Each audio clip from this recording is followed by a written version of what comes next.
Alright, this is the lesson on trigonometry, so 2.4, and this does have a warm-up activity. So what you're supposed to do for the warm-up activity is to measure all of these segments, so like AJ, AH, AG, AF, right? These segments on the side, AC, AD, AE, and of course AB, and then these segments down here on the bottom. List those, and then divide them and see what you get. So go ahead and pause the video, go through, do all those measurements, do the division of those values, put them in decimal form, and when you divide them, and then unpause the video.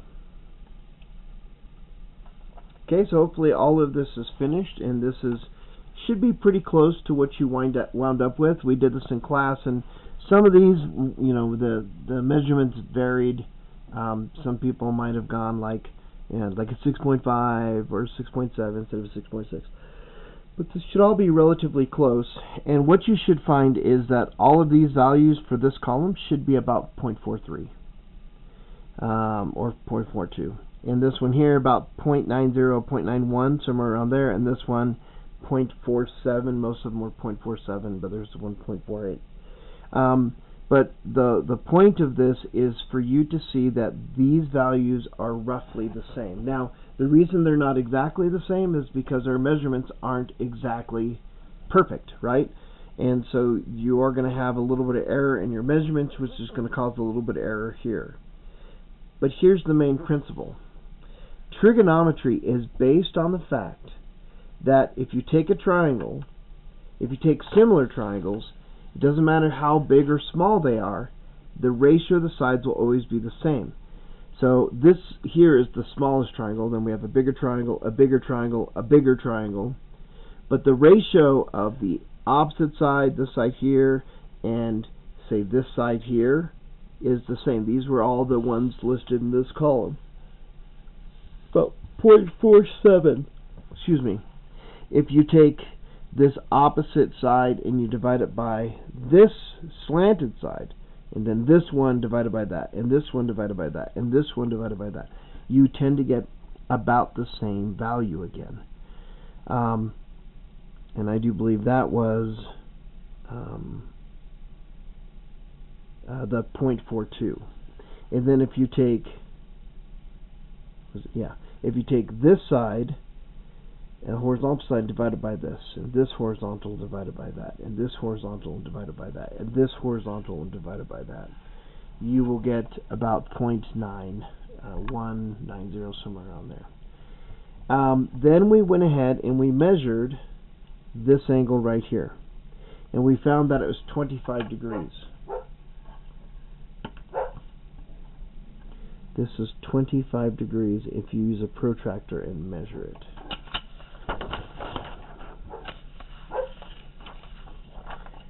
So here are some definitions that we have for this, and that is, first of all, we will talk about what a reference angle is. Now, what a reference angle is, it's the angle that you're referring to when you're talking about these other sides. So here I'm going to put a theta here. And so theta is just a Greek letter, and we typically, instead of using x, a lot of times we use theta to represent an angle measure. And x we'd use for the length of the side. If I choose this angle, and by the way, these are 90-degree angles, so make sure you put these as 90-degree angles on both of these. If this is my reference angle, then this becomes my opposite side. But if this was my reference angle, if I chose this angle instead, then this would become my opposite side. So which side is considered the opposite side in a right triangle depends on which angle you're talking about. Now the longest side, the one opposite the right angle, this is going to be your hypotenuse.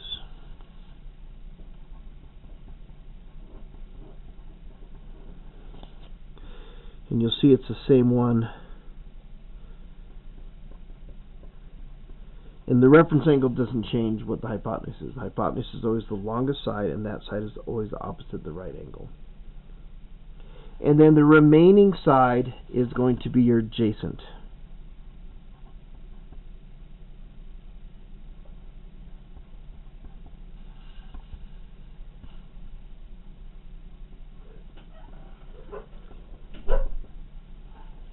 And so we have the adjacents here, we have the opposites here, and we have the hypotenuse. Opposite is always opposite the reference angle, and then the adjacent is kind of that leftover side, but you notice the adjacent side is part of one of the sides that makes up the angle, the reference angle, and the other side is going to be the hypotenuse. So that's what we wind up having there. And so if you want to pause the video and write down the definitions here, feel free to do that, and then unpause and we'll talk about what this means and how we use it. Okay, hopefully you have all this information written down that we just kind of went over. So this is what we wind up. This is really what trigonometry is. Trigonometry is the ratio of the sides are going to give you a consistent value. And these three trig functions specify which sides you're doing a ratio of. Sine, if you're talking about sine theta, that means you're going to take the opposite side and divide it by the hypotenuse. And if you use cosine, you're going to use the adjacent side divided by the hypotenuse. And if it's tangent, it's opposite side divided by the adjacent side. I want to point out, typically on your calculators, you will have sine, cosine, and tangent listed there. Now to use these, you're going to follow the following steps. Right? You're going to first figure out what's your reference angle, figure out what sides do you know, and then figure out which trig function is going to be appropriate for to use. And then we do what I call as plug and chug. You just plug in your values.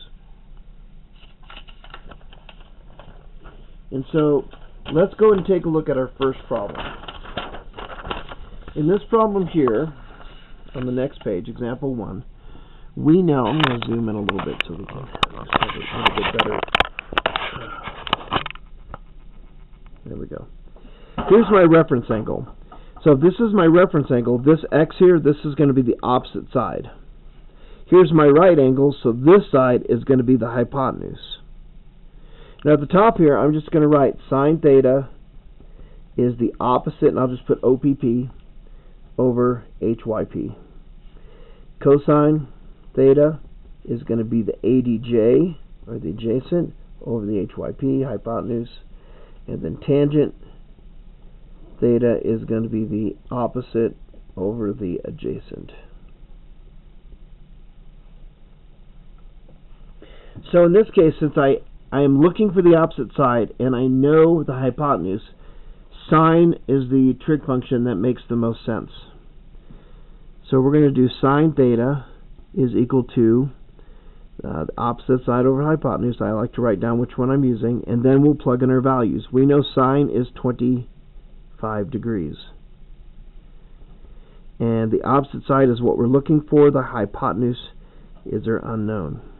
Now this 25 degrees is interesting because I'd like to go back to our warm-up. Our warm-up had 25 degrees as this angle, and we got these ratios. So this ratio here is actually the opposite side of the angle divided by the hypotenuse. It's actually our sine value. If I put in sine of 25 degrees, let me check my mode here. You want to make sure you're in degree mode on your calculators. If you look, we got approximately 0.42. Oh man, you cannot hardly see that. Let me see that. Make this a little lighter. Oh, that's better. Okay. So you can see when I put in sine 25, I do get about 0.42, which is consistent with what we got here. If I do cosine, which is the adjacent over the hypotenuse, in this case AB would be the adjacent, hypotenuse again is AJ. So if I do cosine of 25 degrees, I get about 0.91 if you round. So that's consistent with this answer. And if I do tangent, that's this column here, about 0.47. So tangent of 25 is about, so I got 466, which rounds to 0.47. So we can see that these values here were pretty close. And so the actual values your calculator has is much more accurate and goes to many decimal places. We won't use all of them. We'll probably use, I'll use all of them on my calculator because that's where I'm going to do my math. So let's go back to the problem. We're going to continue to solve it. So here I need to solve for x. So we have a fraction here. We need to clear the denominator. So we're just going to multiply. We're going to multiply both sides by 20. So 20 times sine 25 degrees equals x over 20 times 20. Just like our previous problems, the 20s cancel, right? Dividing by 20, multiplying by 20 cancel. And this is what I need to put in my calculator. 20 times sine 25. So I'll go here, 20 times sine 25, and I get 8.45. We'll just go 8.4 for our final answer. Just go one decimal place. And that's how trigonometry works. Once again, figure out which side you have, which side you're looking for. So essentially you're just trying to figure out which is the appropriate trig function to use. Once you've identified that, just plug in your values, solve for x, plug it in your calculator. Now for this one here, 30 is my reference angle. This 20 then would be the opposite side from the reference angle, and this x is the adjacent side. Right? Our unknown is opposite the right angle. That's our hypotenuse. Now if I look, adjacent and opposite, that's a tangent function. So we're going to do tan of theta equals the opposite over the adjacent. So tan 25 degrees, 30 degrees. 25 was the previous problem. Our angle's 30 equals the opposite side, which in this case is 20, and the adjacent side is x. So it is opposite over adjacent. Now how do I deal with this when there is an x on each side, an x in the denominator? To clear the fraction, once again, you always multiply by the denominator. So multiply both sides by x, this cancels. And so we have x times tan 30 equals 20, and then divide both sides by tangent 30.